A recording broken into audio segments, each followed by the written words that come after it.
بتختار بين الشهادتين اللي طرحهم البنك المركزي من خلال البنك الأهلي وبنك مصر.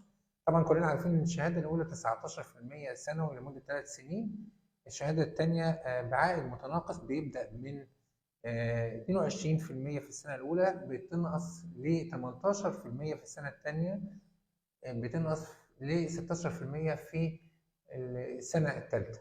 ولو حسبنا معدل المتوسط بتاع الفايده هنلاقيه 18 و66 من 100%، يعني تقريبا نفس النسبة في الحقيقة.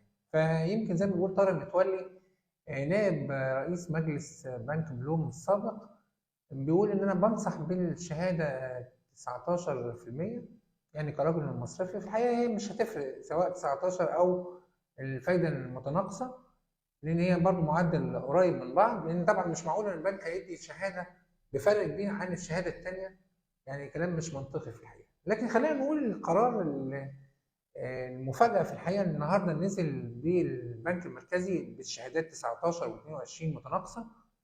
الناس كلها كانت يعني متوقعة إن هو ينزل شهادات بعائد 25% أو يزيد، باعتبار إن نسبة التضخم السنوي يمكن عدت 40% والشهري وصلت 30% أو عدت 30%. فالقاعدة الاقتصادية المتعودين عليها إن دايما العائد على شهادات الادخار بيكون قريب من نسبة التضخم أو يفوقها أحيانا، لكن في الحقيقة النهاردة البنك نزل 19 و22. في الحقيقة الناس كتيرة مش عارفة إن البنك المركزي عنده سياسة مرنة في التعامل مع هذه الأزمة. احنا عندنا أزمة دولار، عندنا أزمة تراجع في قيمة الجنيه، فدي برضه محتاجة حكمة ومحتاجة آليات صعبة جدا في الحقيقة بتطبق، وهي سياسة بيسموها سياسة الحبل المشدود.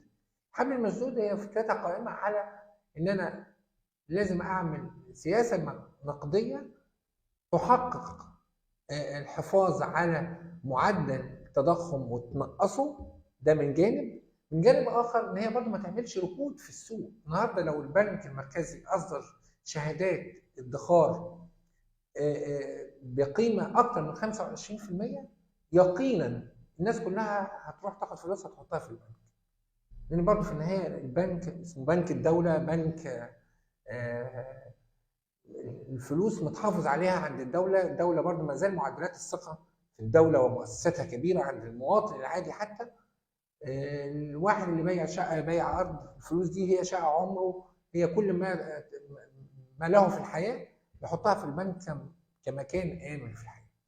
فالنهارده لو البنك كان طرح شهادات استثمار أكتر من 25%، كان كل الناس حتى المستثمرين وصغار المستثمرين اللي عنده ورشة مفيش عائد كان هيجيب أو مشروع هيجيب عائد سنوي يفوق ال 25%، وبالتالي كان كل الناس دي هتقفل وتحط فلوسها في البنوك، وبالتالي ده هيعمل ركود وهيعمل شلل كامل في الاستثمار.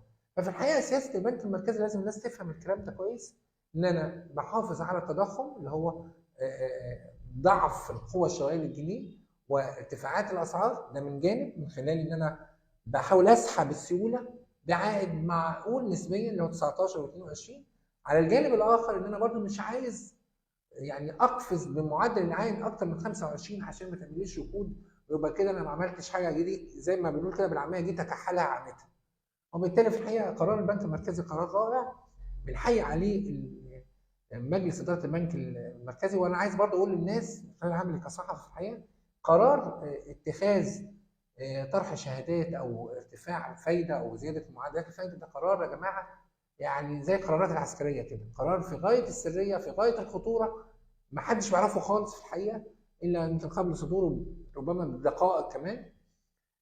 ده من جانب. الجانب الاخر ان هو ما بيتخذش بشكل عشوائي، بيتم مراجعه الاسواق العالميه، معدلات التضخم في العالم، البنوك، الفدرالي الامريكي اللي بيرفع السعر. واعتقد جازما ان انضمام مصر لمنظمه بريكس، ودي منظمه تعتمد في التبادل التجاري بينها وبين بعض على العملات المحليه، يعني زي الصين، زي الهند، زي البرازيل، زي روسيا. احنا انضمينا طبعا الحمد لله، مصر انضمت ليها.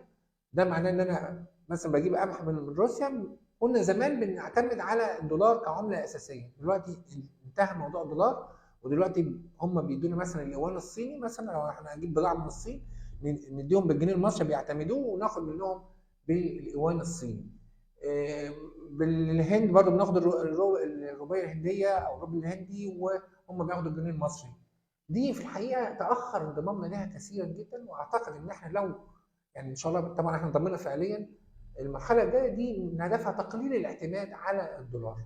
دول كتيره جدا في الحقيقه يعني تسعى للانضمام للبريكس، المنظمه اللي هي بتضم الدول اللي بتتعامل على بتعتمد في التعامل التجاري على العملات المحليه فقط، ملهاش علاقه بالدولار. لو نجحنا في توسيع هذه القاعده تضم عشرات او مئات الدول، اعتقد ان دي هتكون بدايه الانتهاء لعنفوان وقوه الدولار. يعني اللي انا عايز اقوله في الحقيقه ان اقتصادنا الوطني اقتصاد الحمد لله قوي رغم معدلات التضخم ورغم ارتفاعات الاسعار ورغم الظروف الاقتصاديه الصعبه، لكن مصر في الحقيقه يعني لديها من الامكانيات ما يمكنها من الصمود. وما تنسوش ان احنا عندنا موارد ثابته وموارد طبيعيه قويه جدا زي قناه السويس، يمكن داخلها السنه اللي فاتت او متوقع السنه اللي جايه. يمكن انا من خلال لقائنا مع سياده الفريق سامي ربيع رئيس هيئه قناه السويس يعني قال احنا متوقعين نحقق ايرادات 9 مليار دولار العام القادم. 9 مليار دولار. عندنا موارد ان شاء الله كده طبيعيه من الغاز. عندنا يعني قطاعات استثماريه كبيره جدا في القطاع الخاص ناجحه وبتصدر بره.